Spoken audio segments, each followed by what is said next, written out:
बारू ये रानी तोहर नखरा हो हम बुझतानी ढेर बोली काहे गुसाइल बारू ये रानी तोहर नखरा हो हम बुझतानी साड़ी जालू कहाँ कमर में खस के ए राजा जी हंस के ए राजा जी हंस के मरला रतिया कस के ए राजा जी हंस के गाली में मरला चोट से बुझला ए राजा जी हंस के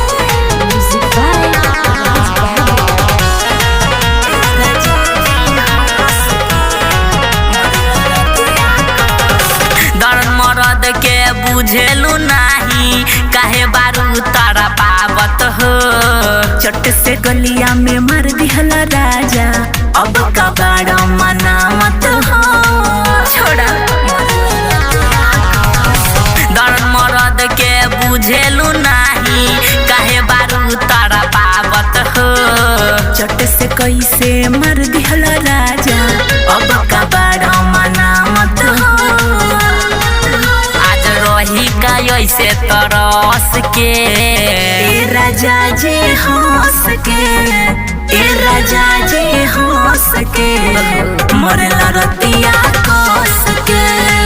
ए राजा जी हंस के गाल में मरला चोट से अरे मत का बड़ा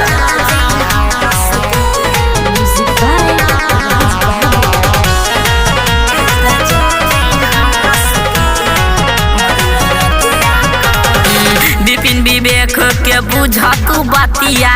कद धनिया माफ हो आज न रउआ कुछ भेटाई कहता में हम साफ हो